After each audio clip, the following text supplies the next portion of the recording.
Brian Capper here from Genesis Chiropractic Software. We got another event, special guest today, Dr. David Foster. And you probably haven't heard of Dr. Foster too much yet, but he's got a wealth of knowledge. He's someone I've known for many years. As a matter of fact, we started our relationship probably about 15 or 16 years ago. When Genesis first started, he was one of our first clients. Has been one still to this day. So in some capacity, right, Dr. Dave? So we want to kind of maybe start off, Dr. Dave, with just kind of some of the history, our history, and your evolution into what you're doing today, which is more consulting in a very specific way. So we'll get to that later on and kind of unveil the big reveal of what you're doing today. But let's kind of give everybody a picture of how we wound up where we are today. Okay. It kind of holds at the same time that I started doing consulting. My brother and I had multiple practices, and we had a central management group that did all the administrative work, including billing and collections. And as I did the billing and collections for my practices, I had other people, other friends, family. My sister's a chiro as well.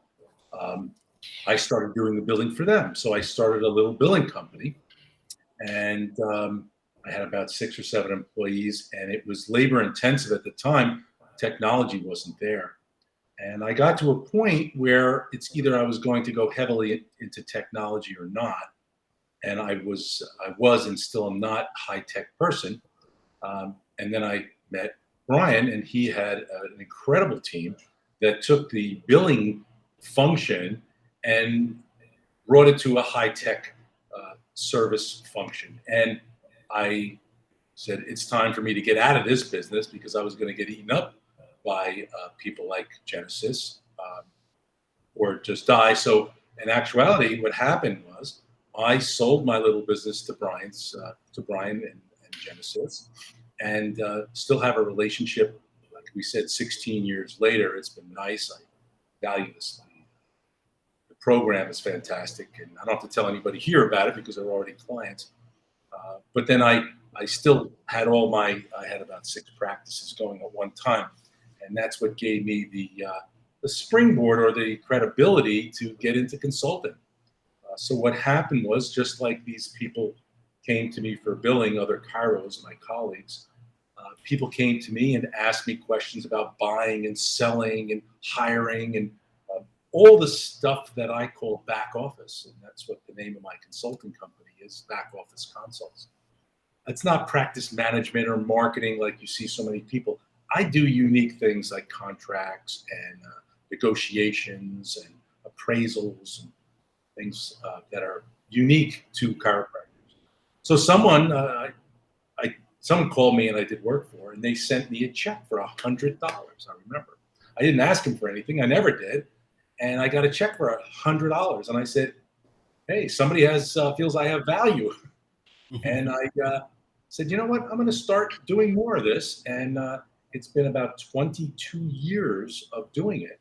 I've written a lot of articles for the publications about values and contracts and such, and my experiences. And now that I am in the twilight of my career, I'm kind of winding down practicing. I don't practice as much as I used to with patients. I still have a very nice practice.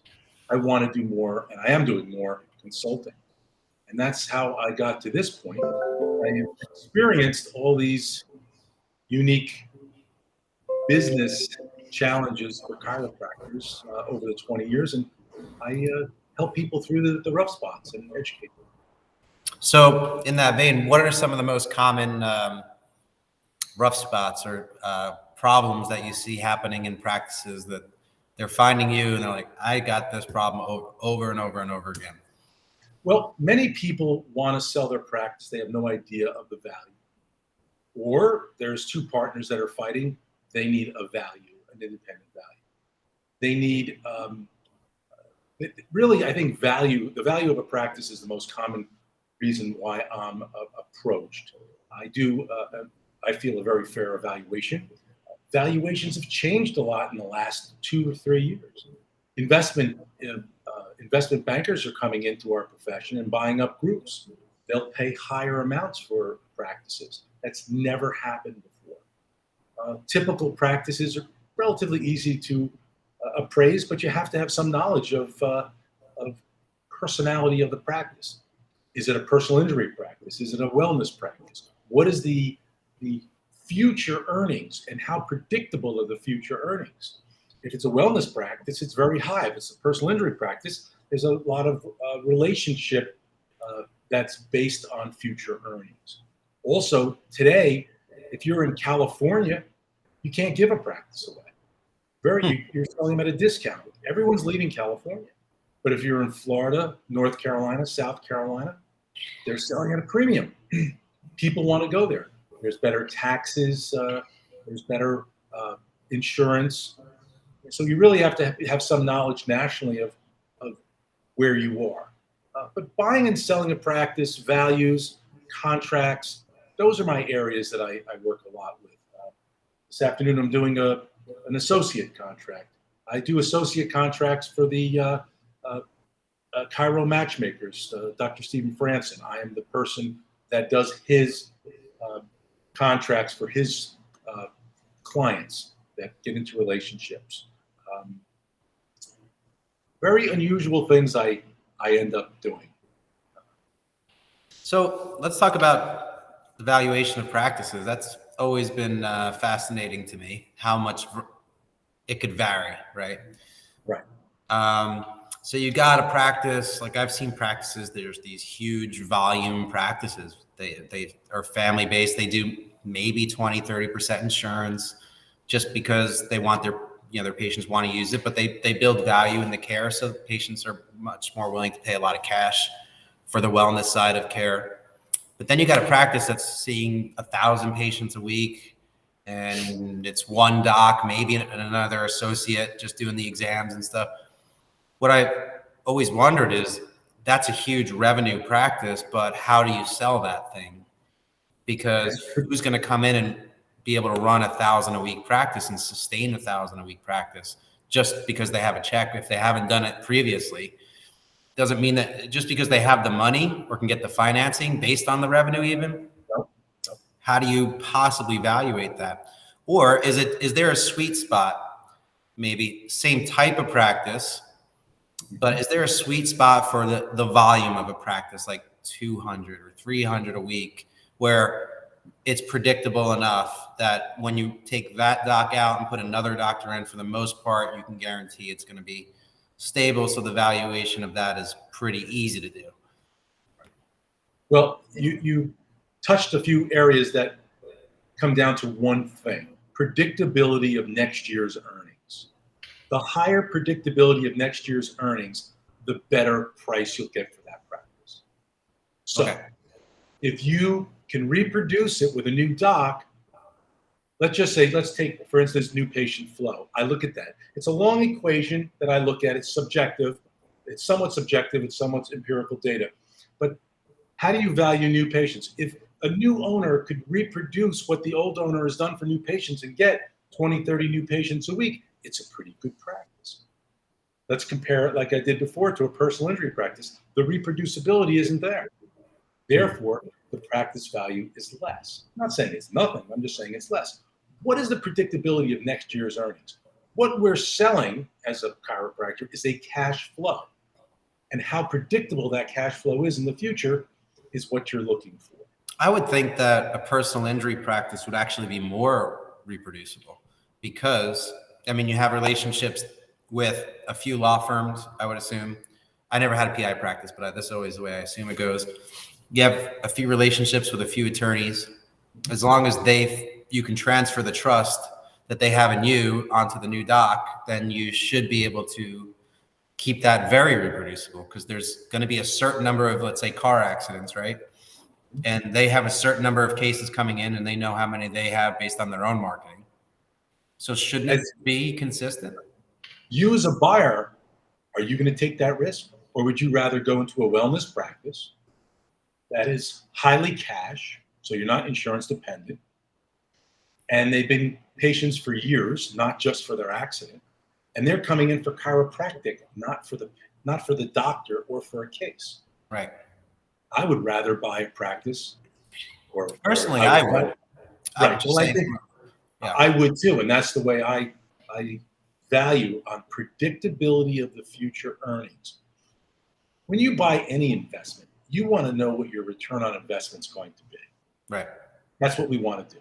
Same thing with buying a practice. So if you could take apart the pieces of a practice and say, how producible are each piece?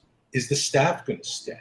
How about transition? How long is the doc going to stay to transfer that goodwill from the seller to the buyer?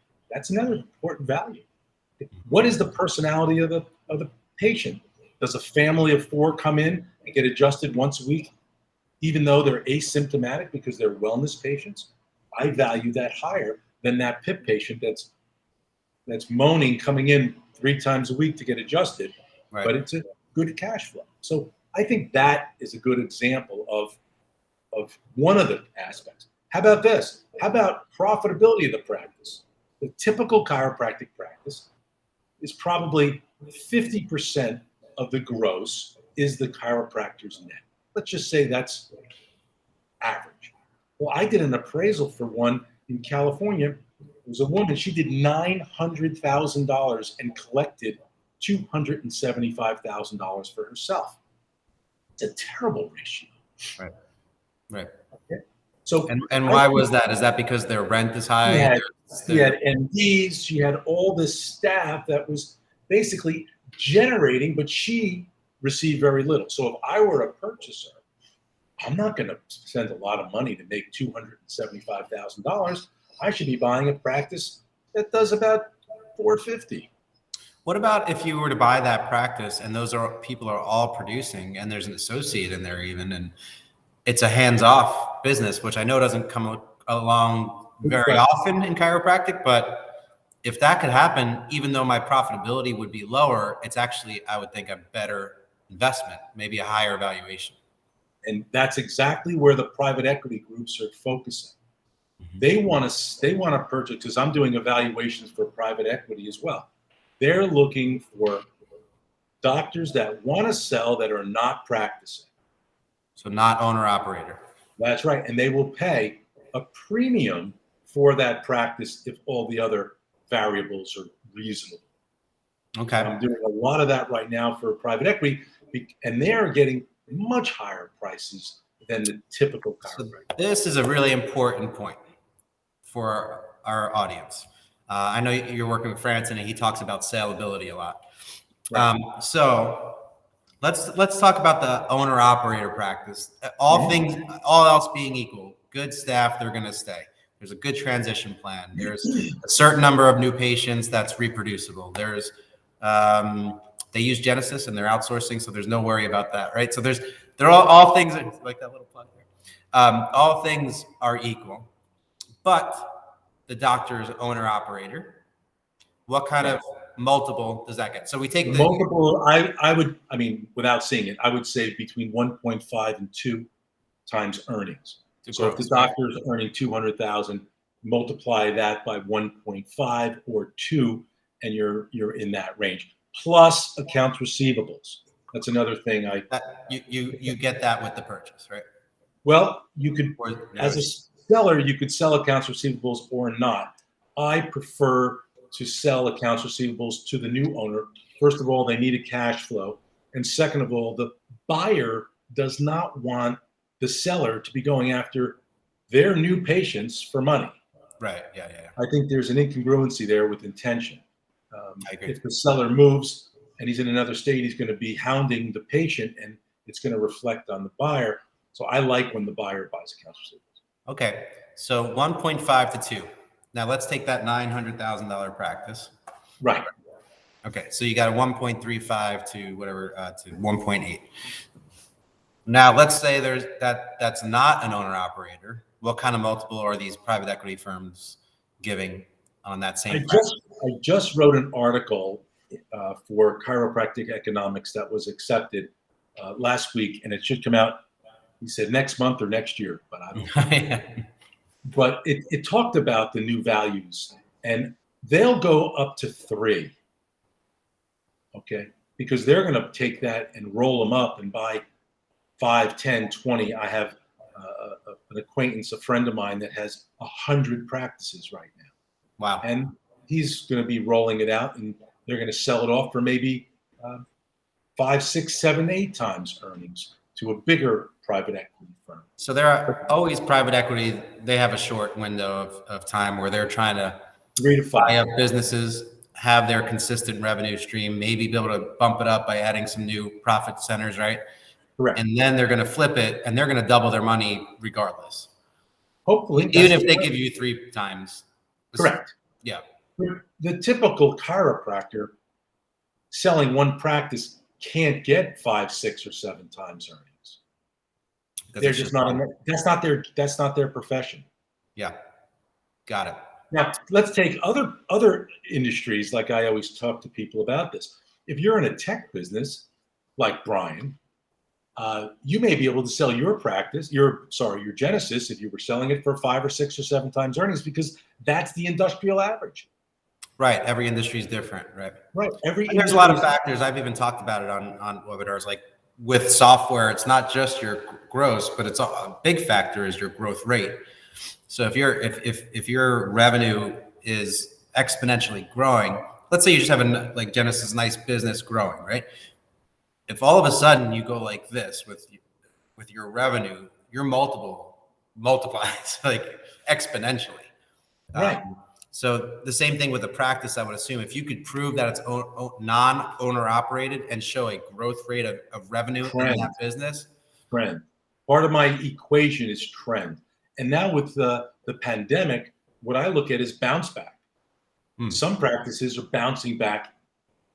They're even busier than they were pre-pandemic. We have practices that grew during the pandemic. Like it was nuts. And then you see some practices that faltered. Closed, yeah. Yeah. So I look at trends. So it's an equation when you talk about evaluation. Empirical data is one concept, and then my subjective equation to develop the multiple. Now, other appraisers appraise it other ways. I don't agree with them. It's okay, we don't have to agree, but I want to present it as next year's earnings and predictability. And if you go to a bank, they're going to look at it that way as well. They want to know that practice can warrant the debt. So I want to come back to that. So you've got all these variables, and you're going to probably go through a checklist, right? That's right. It's probably 50 questions long, 50 points long, and you're going to plug all these things in and into some type of formula and come out with a valuation. Correct. One question I have is relatively to your time that we've known each other, kind of thing. Would you say that there are a lot more practices for sale today, less practices for sale today? Does it vary just because of what's going on with COVID? More practices for sale. People are retiring early.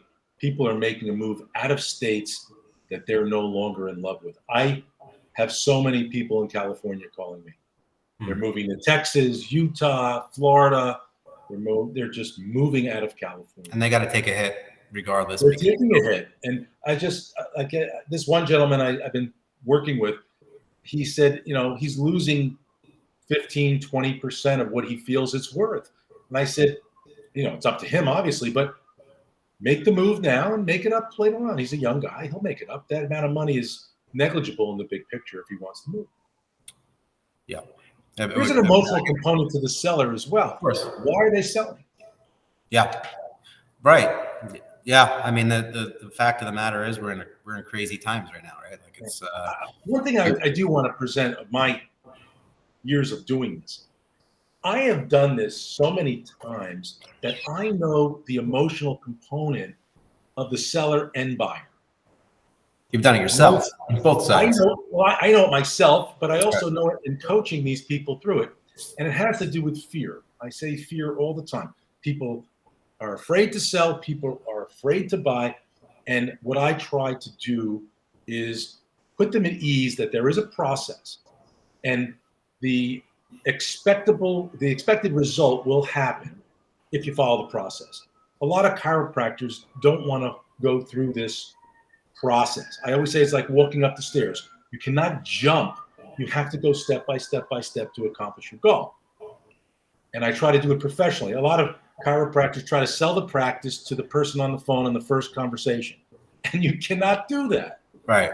You cannot do that. You have to introduce yourself. They have to fall in love with you. They have to trust you. There's the whole trust thing because we are unique personalities. Yeah. We are not business people. We're chiropractors, and we're filled with personal judgments and feelings. And I've done this many times to hopefully make people feel that they're making the right choice. Well, I can see if I were going to go buy a practice tomorrow, having somebody like you, even if you were hired by a practice to sell their practice, you're gonna sit in the middle and mediate, right? You're gonna be like, these do that all the time. You should be considering these things when you're buying the practice. This is where it's strong. This is where it's weak. This is where you have a risk here, here, and here. Exactly. This is why it might not be reproducible. You've got to think about those things and how to mitigate your exposure on your investment. But having somebody that knows the questions to ask and actually evaluate a business that you're going to buy that is a chiropractor, that's both sides, many, many times is huge. Question I had from prior was, I want to go buy a practice. It's $900 a year, like you said, in revenue. It's 50% overhead or 50% profitability. You're going to get one. Let's say it's $1 million. You say it's $1 million. Fair value, $1 million. You can kind of guarantee you're going to make $450 a year on this thing. Take a little bit off of that, so you're safe, right? So you go to a bank. I know for years, I remember back in the day that they weren't really lending to chiropractors. I don't know if the world has changed when it comes to that.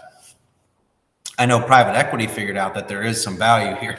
They went through the dental world and they bought that whole thing, and now they're every healthcare, podiatry. I mean, they've taken that. It's just like we're in the crosshairs now, which is good for our profession, I think. Right. What do banks do in these days when it comes to loans on purchases? Banks are very cautious. They look at data and they see that chiropractic loans default often. Chiropractic student loans default often, and they're not very receptive to it. They will. I always warn people, if you walk into a bank, they'll say, sure, we're going to get you a loan, no problem. They bring you in and then they deny you a lot of times on the value of the practice. They do like hard assets. Do you have a house? Your parents have a house. How can you secure it with a hard asset? It's not easy getting a loan for chiropractic, especially for that amount, of $700,000-800,000 sale price. They do, but it's more difficult than other loans. People think it's like a house. It's not like a house. Kind of collateral. Let's say $700,000-800,000. Hard brokerage firm, a brokerage account, a house, something hard. But what percentage of the loan? It all depends on the person's credit rating. 50% down on a house, right? Let's just say for normal mortgage, right? So you got to put 20% down to buy your X amount of dollars house. How much do you got to put down? I would think 20% minimum. 20% minimum. And they'll entertain that loan pretty regularly? It depends on the rest of their equation. Credit line. Have you done it before? If you've sold a practice in Michigan and moved to South Carolina, like I'm working with someone, hey, the guy is a proven entity. They'll be more receptive. There are other chiropractic financing groups that will help you. I work with most of them. And they will give you a loan, but their interest rate is higher because the risk is higher. It's What like I try to do is, pardon me? It's like hard money lenders, yes, basically, in chiropractic, though. Yes, but what I say is, do it for 18 months. As soon as you buy the practice, start looking for a loan that makes sense. That's less in interest. So you get hurt for a 18 to 24 month period, and then refinance it. And you say that because I've bought the practice with hard money. I have a track record now of actually running the successful business that has basically a debt, and I'm just looking to get a better rate on my debt. Yes. Again, it's predictability of next year's income. Just the same way I'm appraising, the banks are looking at the same. what is the chance of this person having the same income they've had the last year and future years if all stays constant? And that's what they go by. Now The that you lending have has been actually difficult. run the business, it's actually showing them that you can do it. Okay, cool. That's interesting. Financing is not easy. Yeah, but it's I good to also- know that you have some contacts that if somebody's looking to buy or even sell, because there was a time I had put somebody in contact, a friend of mine, Stacy, where she was trying to sell her practice and there was a buyer, but they didn't have, she found the financing company. So sometimes it's just as important that the seller know some financing options for potential buyers, right? We're all working for the same goal, which is the transaction. Cool. I do some other things that are kind of fun. It's tenuous, but it's interesting. People, there's a lot of franchises around. I work with Align Life. I'm very close with Align Life. Yeah, I know Joe I very work well. with them, with Joe, Joe Esposito. And I've worked with all of them, the Joint, 100%, all of them.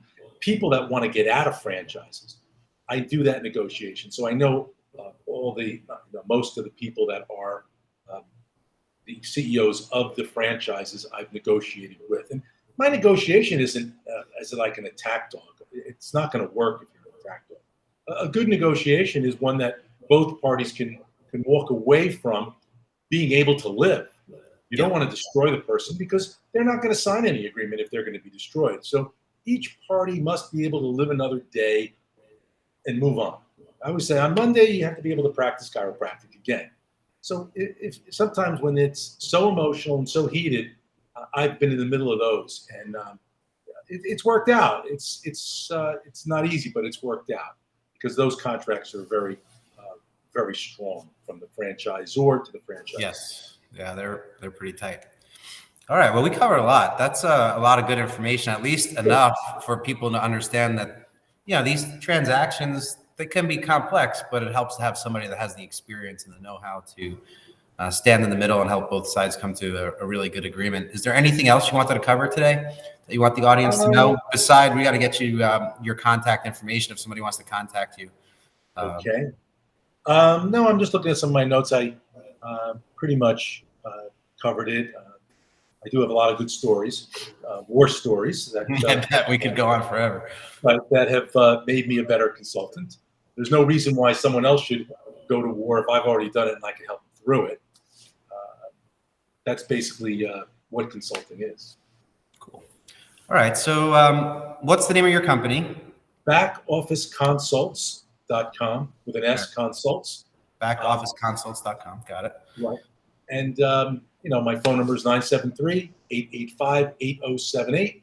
And I always like to hear from people. There's no charge if they want to pick my brain, see if there's, a reason why they would want to use me. I chat with people. It's my way of keeping in touch with the whole profession and giving back a little bit. It's been a lot of fun consulting. Cool, man. It's great to see you again. It's been Nice to a see while. So we'll add your phone number and the website link below the video on Facebook and YouTube, wherever we post it. So if you have any questions for Dr. Dave, please don't hesitate to reach out to him. It's been great. I tried to think of the big questions, and hopefully that was good. But if you have any others, please reach out to him. Dr. Dave, thanks so much. Great to see you again. Thanks, Brian. Appreciate it. All right. We'll talk soon.